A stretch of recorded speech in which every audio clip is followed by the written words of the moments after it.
CMI, la noticia. Emergencias por ola invernal, tormenta en Medellín, inundaciones en La Guajira, granizada en Villapinzón. Bogotá adopta medidas para enfrentar posibles inundaciones. Lluvias y arroyos en Barranquilla. 115 municipios en alerta por deslizamientos.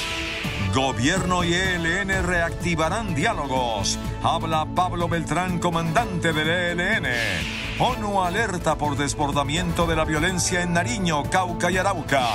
Ataque con drones al ejército en Jamundí, Valle del Cauca. Exdirectivos de gestión de riesgo no aceptan cargos por corrupción. En firme condena a general en retiro Arias Cabrales por retoma del Palacio de Justicia. Reserva Federal recorta tasa de interés en Estados Unidos. Presidente Biden promete transición pacífica con mandatario electo Donald Trump. Banqueros reclaman por falta de subsidios para vivienda. Buenas noches, bienvenidos a CMI La Noticia. Aumentan las emergencias por las fuertes lluvias en todo el país. En Medellín hubo una tormenta eléctrica. Fueron reportadas 32 descargas en menos de media hora. En varios sectores de la ciudad hubo inundaciones y se cayeron al menos 9 árboles. Una tormenta eléctrica con más de 30 descargas se reportó hoy en Medellín. Las intensas lluvias provocaron la caída de un árbol sobre una persona, una motocicleta y un automóvil. La víctima fue auxiliada por los organismos de socorro y luego llevada a un hospital cercano. Otros 7 árboles cayeron en distintos puntos de la ciudad y causaron caos en la movilidad. Pero también situaciones de alerta en quebradas. En 3 quebradas tuvimos alerta roja. También varios casos de inundaciones en vía pública. El caso más relevante fue la caída de un árbol en la avenida Las Palmas, donde resultó lesionada una persona, la cual fue trasladada y hubo afectación en 2 vehículos. Durante la tarde y la noche se reportaron inundaciones en el centro de Medellín y el corregimiento Santa Elena. La Oficina de Gestión del Riesgo confirmó que se estima lluvias de la misma o con mayor intensidad en los próximos días y por eso se mantendrá la prevención en las riberas. En la región de la Alta Guajira también se registran varias emergencias provocadas por las lluvias de las últimas horas. El director de la Unidad Nacional de Gestión de Riesgos y Desastres, en compañía de autoridades del departamento, realizaron un sobrevuelo en la zona de la Alta Guajira con el objetivo de evaluar el estado de las vías y trochas afectadas por las intensas lluvias y el paso de la tormenta tropical Rafael, que ha generado daños significativos en comunidades indígenas y corregimientos, impactando especialmente a las áreas más remotas de la península. Tienen desabastecimiento y, por ejemplo, un recorrido que podía durar 8 horas, que ya es bastante, entre Nazaret y Uribia, hoy puede tomar hasta 3 o 4 días. Durante el sobrevuelo, las autoridades observaron el desbordamiento de varios arroyos cercanos al casco urbano de Uribia, afectando las rutas que utilizan diariamente cientos de indígenas para sus actividades de comercio, pastoreo, agricultura y abastecimiento. Y sobre Cundinamarca también cayeron fuertes lluvias en al menos 10 municipios de ese departamento. En Cajicá varias calles se inundaron, mientras que en Villapinzón se registró una fuerte granizada. Al menos 5 municipios del departamento de Cundinamarca reportaron fuertes lluvias en la jornada de este jueves. Uno de los más afectados fue Villapinzón, donde se presentó una fuerte granizada que, a pesar de las impresionantes imágenes, no dejó daños materiales de consideración. Presentan fuertes lluvias en aproximadamente 10 de nuestros municipios, en donde se reportan al momento inundaciones en el municipio de Tocancipá y de Cajicá, situación que al momento ya está bajo control. El municipio más afectado en esta jornada fue Cajicá, donde se presentaron inundaciones en el casco urbano en 6 sectores diferentes. De igual manera, se realiza en este momento monitoreo por crecientes súbitas en jurisdicción del municipio de Huaque, Fomeque y Guayabetal. Al momento no se reporta afectación de viviendas. Autoridades departamentales les recomiendan a toda la ciudadanía tener cuidado con el manejo de los residuos que están taponando las alcantarillas, lo que provoca inundaciones en esta temporada de lluvias. Y en Barranquilla regresaron los arroyos por las fuertes lluvias. Un torrencial aguacero que cayó este mediodía en el norte de Barranquilla provocó la aparición del arroyo de la calle 85 con carrera 50. La fuerte corriente paralizó el tránsito por el alto riesgo para los conductores. También se reportaron inundaciones en el sector de Villa Campestre, en Puerto Colombia, y en las dunas en Soledad. En la ciudad y el departamento, las autoridades mantuvieron la alerta amarilla ante el pronóstico del IDEAM de fuertes precipitaciones que continuarán en las próximas horas. Y el IDEAM declaró alerta roja en 115 municipios por el riesgo de deslizamientos de tierra debido a las fuertes lluvias. Las fuertes lluvias que están cayendo en ciudades como Bogotá, Barranquilla y Medellín van a durar por lo menos hasta diciembre, dijo la directora del IDEAM, quien advirtió que su entidad ya emitió alertas por posibles deslizamientos.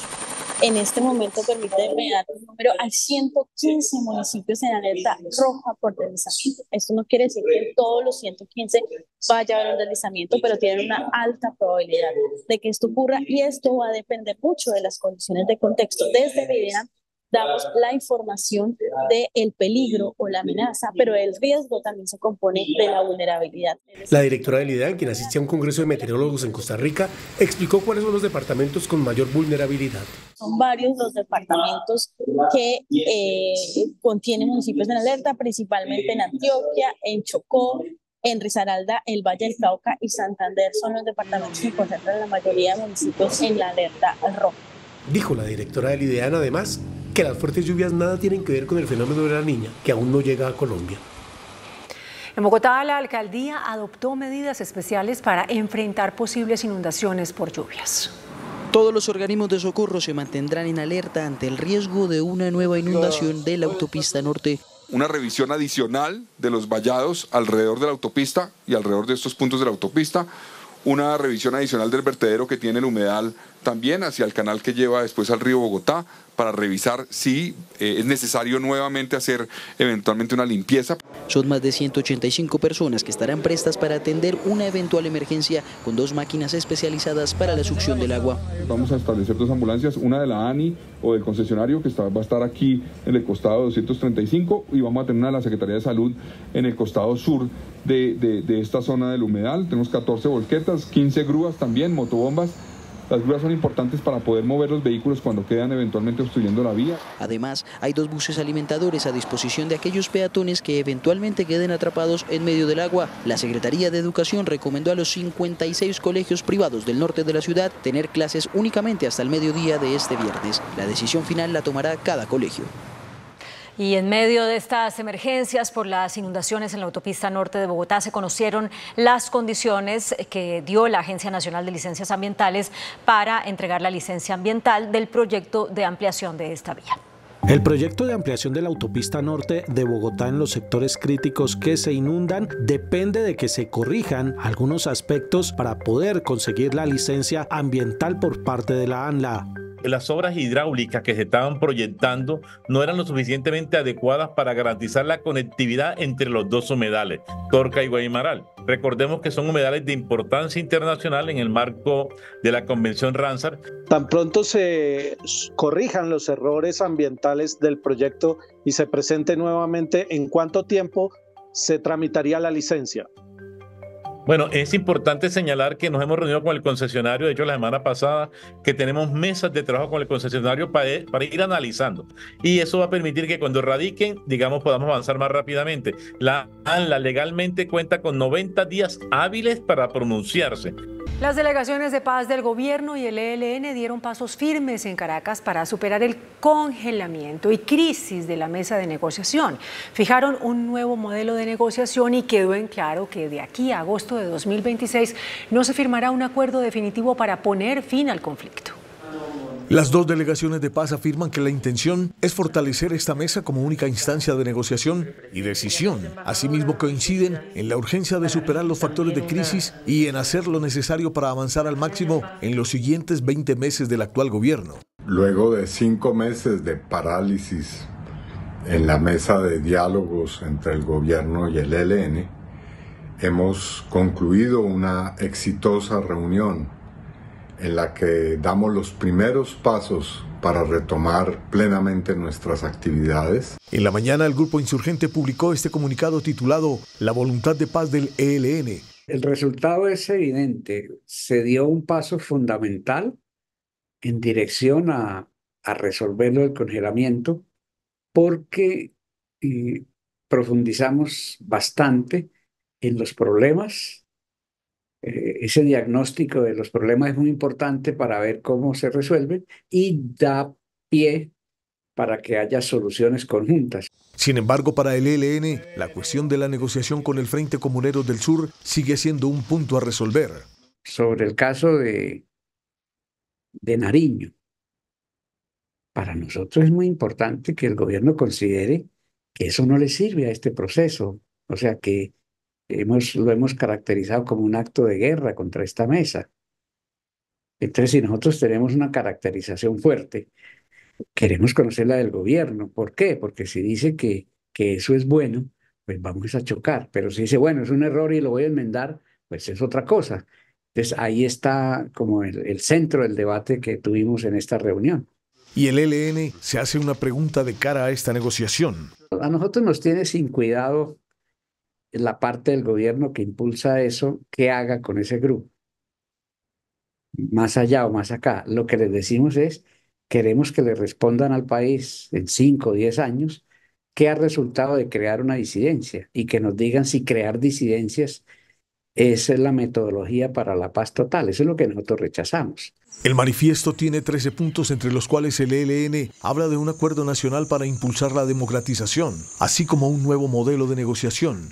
Quitémonos de la cabeza de que lograr la paz es desmovilizar una guerrilla, es desaparecer una guerrilla. Pues ¿cuántas han desaparecido? Todas. Y el país está peor. Entonces quiere decir que hay que buscar otra cosa. Por eso se le colocarle fin al conflicto armado y acordar transformaciones. Ese es el alma del nuevo modelo. Las dos delegaciones se verán las caras nuevamente el próximo 19 de noviembre. La Fiscalía levantó las órdenes de captura contra 11 integrantes del Frente Comuneros del Sur, el que se separó del ELN y que mantiene los diálogos de paz con el gobierno en Nariño. Entre los beneficiados por la decisión se encuentran Gabriel Yepes, más conocido como alias HH, comandante de esta disidencia del ELN y quien tiene orden de captura con pedido de extradición. En el proceso de negociación con los Comuneros del Sur que avanza en Nariño, se han logrado acuerdos para iniciar un desminado humanitario, un proceso de concentración y también de dejación de armas que debe cumplirse antes de diciembre. Un duro espiral de violencia en Cauca, Arauca y Nariño denunció la representante del Alto Comisionado para los Derechos Humanos de la ONU en Colombia, Juliet de Rivero. Pasaron 38 horas para que la fuerza pública pudiera recuperar el cuerpo del asesinado personero de Cumbitara, Nariño. En el caso de Cumbitara, asesinaron al personero que atendía los casos de derechos humanos en este municipio y lo mataron de una manera terrible, dejando su cadáver con explosivos. Entonces esto es un enfrentamiento a la institucionalidad misma de los municipios de Nariño y es importante que la fuerza pública y que el gobierno central hagan presencia y restauren el orden en este municipio. Una situación que en el Cauca, según denuncia el CRIC, tiende a un genocidio contra el pueblo nasa. Tenemos 13 sabedores asesinados en el país desde la firma del acuerdo y Cauca es un departamento particularmente afectado y el pueblo nasa particularmente afectado. Ellos mismos dijeron en su comunicado que es por su organización, por su resistencia, porque quieren preservar el territorio, porque quieren preservar los recursos naturales de este territorio y su biodiversidad. Violencia que en Arauca se torna cada día más grave por el enfrentamiento entre grupos armados. Estamos preocupados por el pico de violencia que hemos visto este año en el departamento de Arauca. Tenemos nosotros verificados 14 homicidios de personas defensoras desde el inicio del año, que es una cifra altísima y que denota la violencia de los actores armados contra los procesos organizativos. En Jamundí, en el Valle del Cauca, se reportó un nuevo ataque con drones al ejército.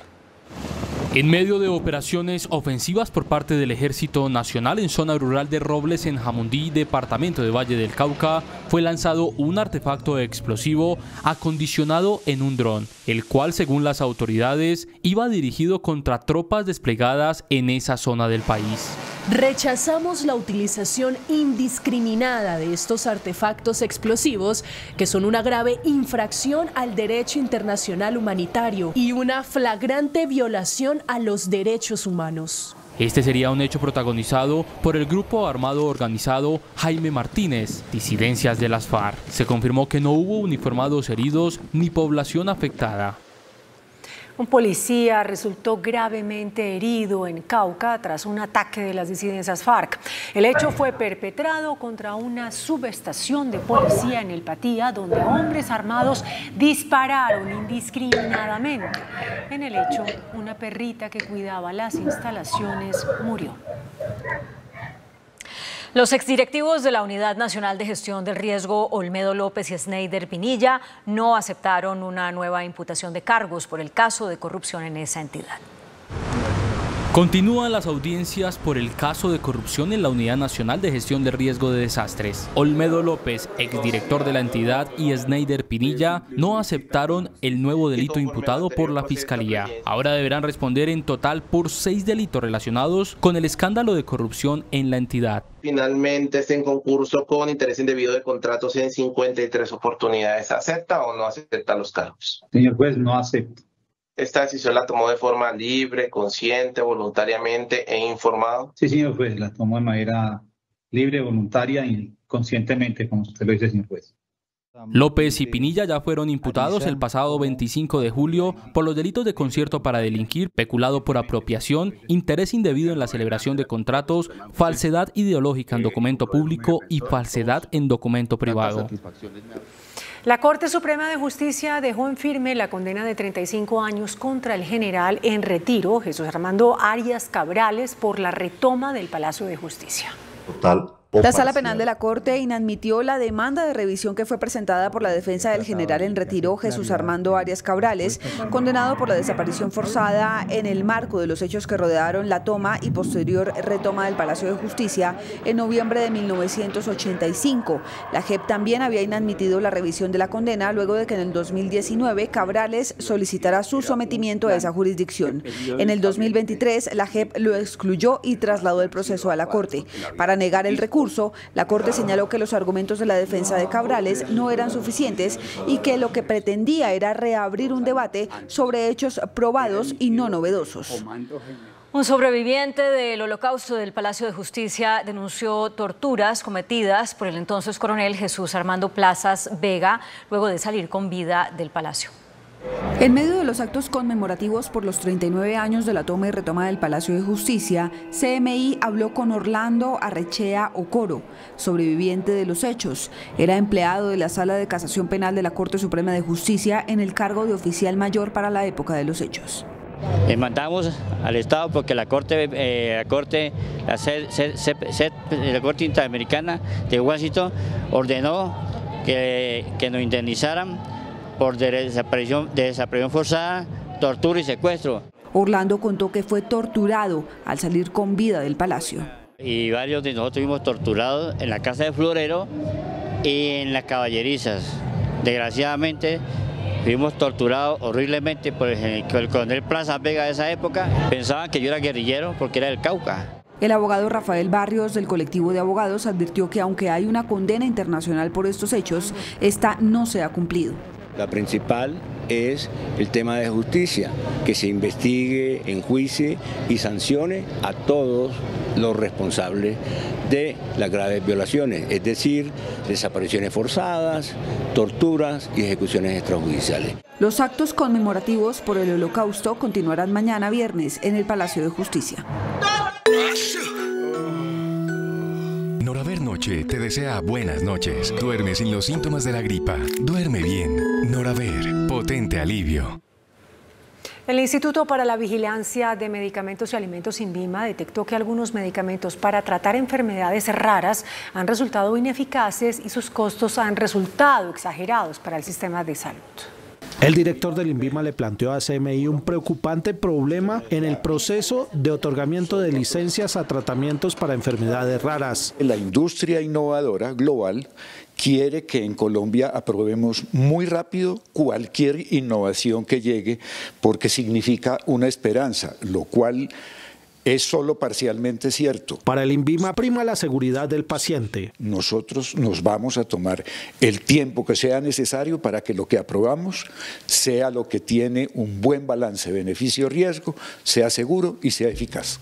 ¿Qué ejemplos de medicamentos muy costosos pero ineficaces ha encontrado el INVIMA?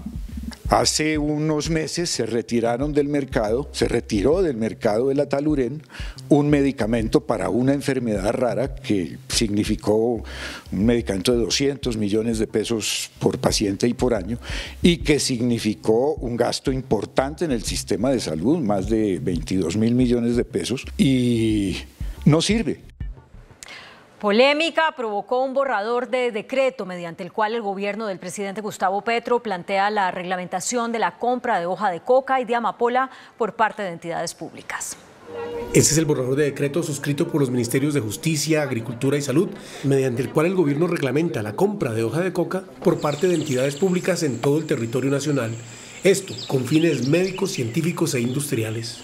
Dice la norma que es el Consejo Nacional de Estupefacientes el que autoriza a la entidad pública solicitante a adelantar las actividades de cultivo de plantas de amapola y o coca para fines médicos, científicos, de investigación e industriales en determinadas áreas de cultivo. Desde el Congreso manifiestan que la norma es un mico que legaliza recursos ilícitos. Acaban de publicar un borrador de decreto que busca legalizar la totalidad de los cultivos de hoja de coca que hay en Colombia. ¿Para qué? Para con recursos públicos, o sea, con sus impuestos, poder comprar la totalidad de esa hoja de coca. ¿Y con qué excusa? Con la excusa de declararlos como bienes de uso científico o medicinal. El gobierno publicó el decreto para recibir comentarios al respecto. Inició en Bogotá la Conferencia Mundial contra la Violencia Infantil, donde el gobierno colombiano reveló un preocupante panorama en el país. En presencia de representantes de más de 190 países, el ministro de Relaciones Exteriores aseguró que es un reto y un objetivo del gobierno erradicar la violencia, entregando un preocupante balance. Y más de 350 niños y niñas asesinados y más de 11.800 víctimas de abuso sexual en nuestro país. Y lo decimos frente a la comunidad global porque estamos buscando soluciones, porque la búsqueda de estas soluciones es una prioridad de nuestro gobierno. Por su parte, el presidente Petro arremetió contra el poder y la lucha contra las drogas. Porque proviene la violencia no del violador, pero es peor. Proviene de los políticos, las políticas y los grandes empresarios del mundo, del poder. El poder hoy se ha convertido en el peor violador, abusador y asesino de la niñez. Si no, miren Gaza. Asimismo, el presidente agregó que el factor climático es otra amenaza para el bienestar de los menores en todo el planeta. En esta primera conferencia global para poner fin a la violencia infantil fueron los menores de edad quienes alzaron su voz e hicieron un llamado a los líderes del mundo. La violencia contra la infancia se considera una crisis mundial que se reproduce en todos los países del mundo, pues según datos de la ONU, cada 4 minutos en algún lugar del planeta un niño muere a causa de un acto de violencia. Los niños de todo el mundo todavía están sufriendo de violencia en el 2024.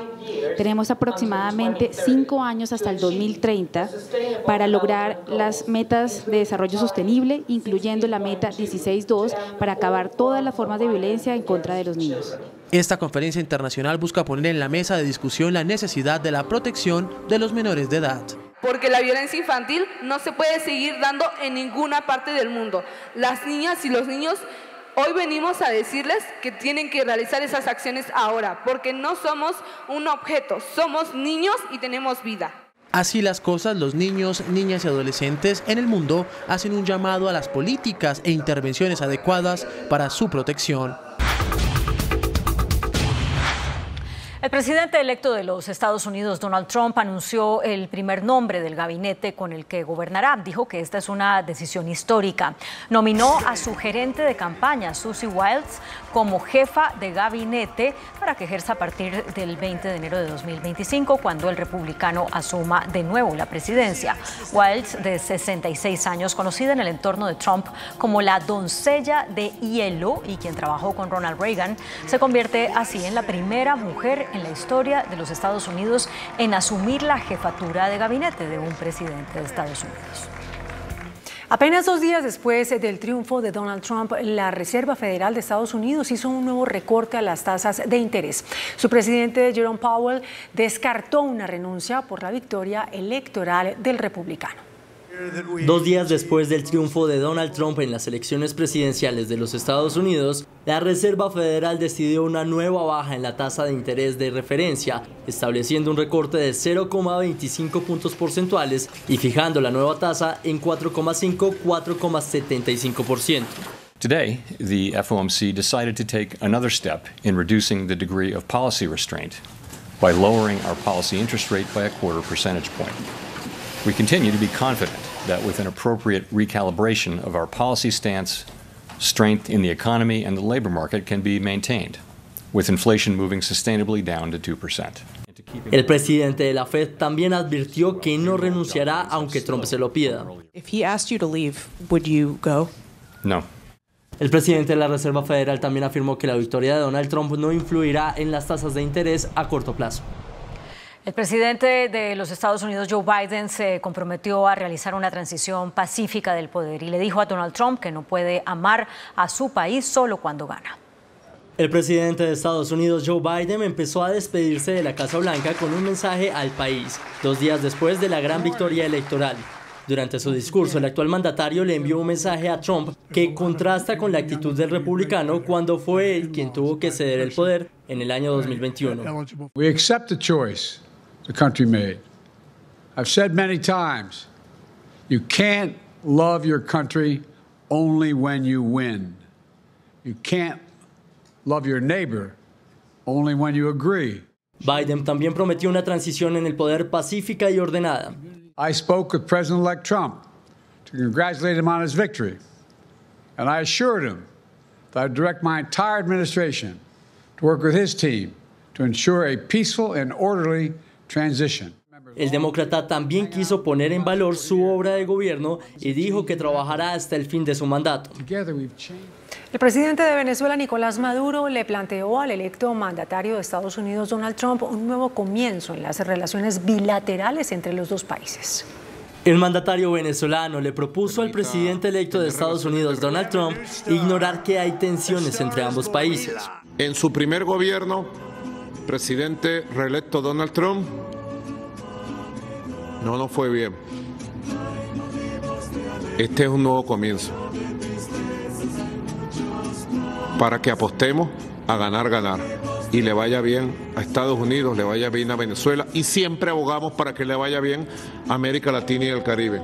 Maduro hizo esas declaraciones en medio de las tensiones entre su gobierno y el de Estados Unidos debido a que Washington y una parte de la comunidad internacional cuestionan los resultados de las elecciones venezolanas del 28 de julio.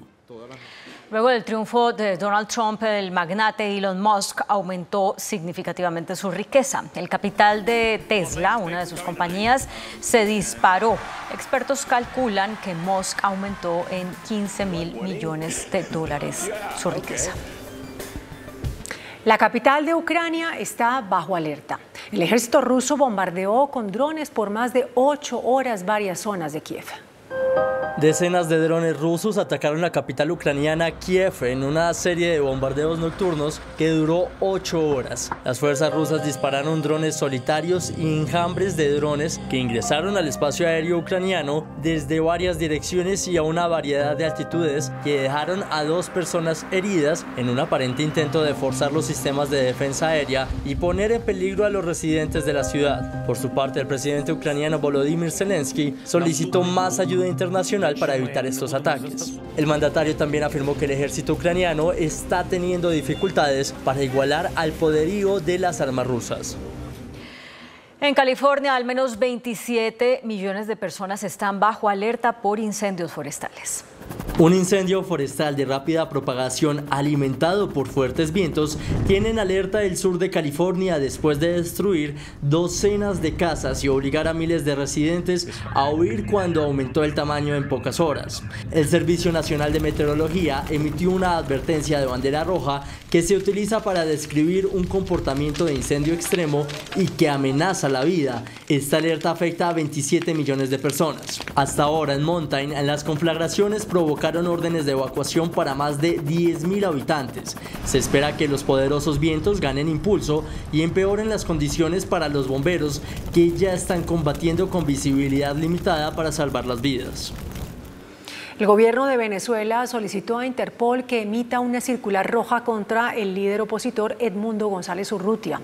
Por medio de un comunicado, la administración de Nicolás Maduro hizo la petición afirmando que González Urrutia comete una presunta comisión de 10 delitos como uso de actos violentos contra la paz y difusión de información falsa, desconociendo los resultados electorales en ese país.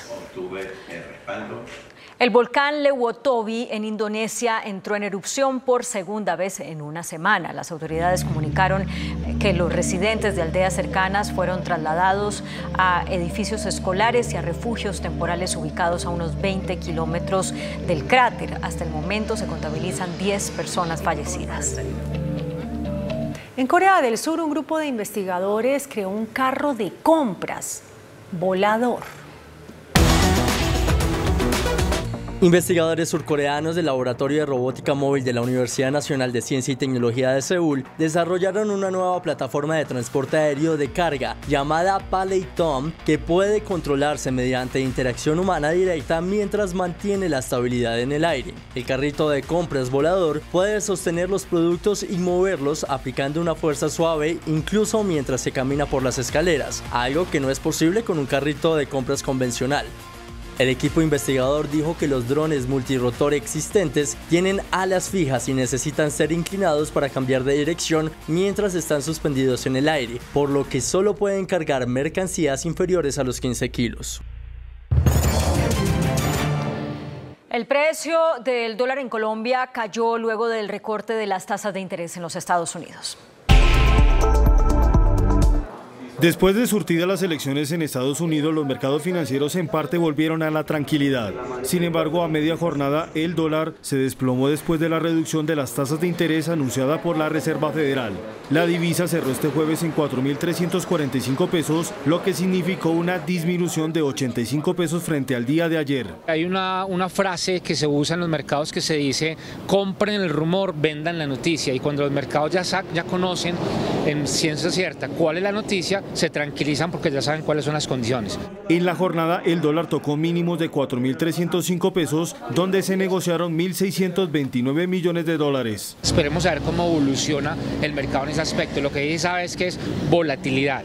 La tendencia no se sabría a claridad para dónde va a coger. La volatilidad en los mercados financieros se mantendría en próximos días. Desde el Congreso de la Construcción, el sector bancario pidió al gobierno mantener los subsidios para la compra de vivienda. El sector bancario pidió al gobierno reconsiderar lo señalado en el presupuesto general del próximo año, en el que se rebaja de 50.000 a 25.000 los subsidios de vivienda. Se reclamó la ejecución de políticas para la recuperación del sector. Ellos se comprometieron en el cuatrenio a 200.000 subsidios de vivienda, que no los tenemos, y a mejoramiento de vivienda, que tampoco va con una ejecución del 3%. Que los subsidios se mantengan en esos niveles de los 50.000, que de alguna forma mantengamos esa dinámica positiva. Hay que tener en cuenta que la dinámica del sector tiene un impacto muy importante sobre el empleo y en ese sentido vemos con expectativa que el gobierno haga un esfuerzo. El Fondo Nacional del Ahorro también reportó créditos por 580.000 millones de pesos a constructoras para proyectos regionales en 34 municipios de 17 departamentos. El presidente Gustavo Petro entregó un balance de los beneficios que dejó al país la COP16, la Conferencia de la Biodiversidad. Aseguró que las ganancias superaron los 100.000 millones de pesos. Desde la Casa de Nariño y acompañado por parte de su gabinete ministerial, el jefe de Estado entregó las millonarias cifras que dejaron la realización de este evento de las Naciones Unidas. En términos económicos se generaron, según los cálculos, 122.000 millones de pesos para el país. Se generaron 5.400 empleos. Se movilizaron más de 100 millones de dólares para Colombia en términos de donaciones. 50 millones en un bono de biodiversidad. El presidente Petro resaltó la estrategia de seguridad, así como la reactivación económica en Cali, la ocupación hotelera y las cifras positivas que le dejan a todo el país. El presidente destacó que en esta versión de la COP se rompieron varios récords, entre ellos el mayor número de participantes de comitivas internacionales. La Unidad de Planificación Rural reportó una disminución en los precios de los alimentos al cierre de octubre. De acuerdo con el boletín de precios mayorista revelado por la Unidad de Planificación Rural, los precios de los alimentos bajaron significativamente en octubre del presente año. Según los análisis de la entidad, las lluvias en algunas regiones del país han generado un crecimiento en la oferta de varios productos. Gran parte de las hortalizas y frutas mantienen su tendencia a la baja hasta en un 20%. Los tubérculos también caen en su cotización un 10%. Para la academia, los menores precios de los alimentos significarán una menor inflación total en octubre. Podemos estar para el dato del mes entre 0,17, 0,20, 0,23, que en últimas no son cambios significativos, pero sí la inflación anual marca una tendencia a la baja. Cabe recordar que la inflación estaría sobre el 5,3% para el cierre del año. La DIAN detectó 27.000 establecimientos comerciales con problemas en la facturación electrónica. De acuerdo con la directora de gestión de impuestos de la entidad, Cecilia Rico, solo en Bogotá se reportan 400 sitios con inconsistencias. Anunció sanciones y cierres si no se corrigen las irregularidades. El índice de capitalización de la bolsa, que mide el comportamiento de las 25 principales acciones, cerró a la baja. El índice selectivo MSCI Colcap de la Bolsa de Valores de Colombia bajó 0,39% a 1.359 puntos. La acción de Canacol Energy fue la que más subió, con una valorización de 5,32% a 9.900 pesos. La acción preferencial de Cementos Argos fue la que más bajó, con una pérdida de 2,95% a 7.250 pesos. La acción más negociada de la jornada fue la de Preferencial Bancolombia, al movilizar más de 13.000 millones de pesos, con una variación negativa de 1,34% a 35.420 pesos. La tasa representativa del mercado que regirá para mañana viernes será de 4.344 pesos con 55 centavos. Los profesionales del cambio compran la divisa en promedio en 4.150 pesos y la venden en 4.200 pesos. Un euro cuesta 4.749 pesos con 70 centavos. La libra de café en Nueva York se cotizó a $2 con 60 centavos. El azúcar se transó en 22,25 centavos de dólar la libra. El barril de petróleo WTI se cotizó en $72 con 18 centavos. La referencia Brent para Colombia se cotizó en $75 con 50 centavos. Una acción de Ecopetrol cuesta 1.660 pesos. Y hasta aquí CMI, la noticia.